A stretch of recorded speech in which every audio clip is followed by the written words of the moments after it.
There are so many favorite recipes that I absolutely adore in the Shape by Hand chapter that I'll be reading several of the headnotes this time, starting with my first cookie that is still my favorite non-chocolate one, and ending with my penultimate favorite chocolate one. Rose's Crescents.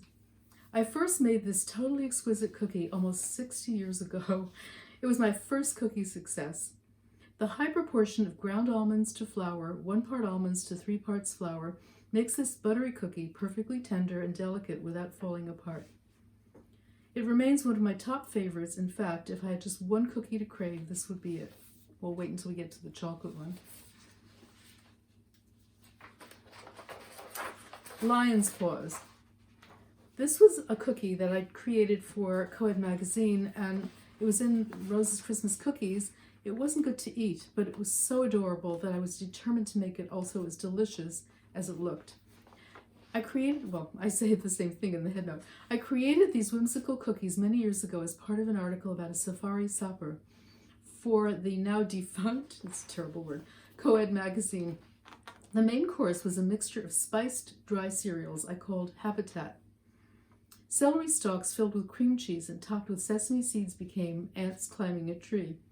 But it was these cookies, the Lion's Paws, that were the theme winners. In order for the cookies to hold their cunning shape, the dough needs to be quite sturdy. It is low in sugar and relatively low in butter to prevent spreading. In this version, which I have improved from the original, I have increased the butter for more flavor and used unbleached all-purpose flour for more structure. Chocolate chips hidden in the dough form the knuckles and are a nice surprise treat. The cookies do require a lot of shaping, but it's part of the fun. Palm Beach Pecan Biscotti. Maida Heater once wrote, "Happiness is baking cookies. Happiness is giving them away and serving them and eating them, talking about them, reading and writing about them, thinking about them, and sharing them with you." While I believe this to be true of all baking, I agree that it is especially true of cookies. Maida was one of my earliest baking inspirations. I so loved her writing that I wanted to make every recipe in every one of her many books. This recipe is adapted from Maida Heater's brand new book of great cookies. The generous amount of pecans in this recipe forms an elegant and tasty mosaic in the incredibly crisp, thin biscotti slices. I prefer a little less sugar in my sweets, so I reduced the sugar by 12% from Maida's original, using just 2/3 of a cup. But if you want to make them just like she did, use the higher amount of sugar given below. And here comes, I love this title, Mrs. Swallow's Perfect Lemon Cookies.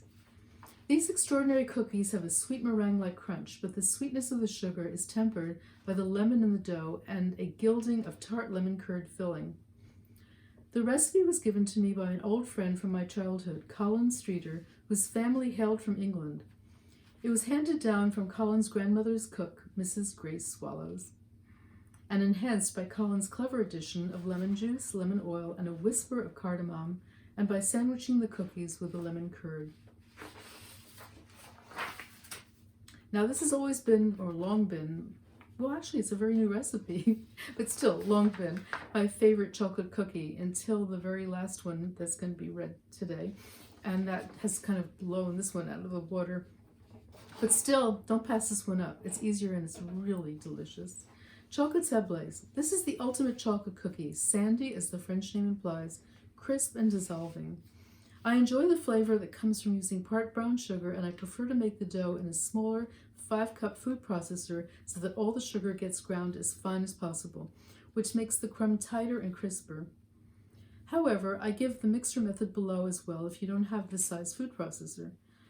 The thinner version has a smooth surface, which the thicker version, and wow, the thicker version has attractive cracks. The thinner one is ideal for sandwiching with caramel ganache. See the variations? The spiciness of wicked good ganache is divine with these. But the cookie really doesn't need anything more. It is pure chocolate perfection as it is. And here it comes. Chocolate-studded truffle cookies. I guess the name says it all.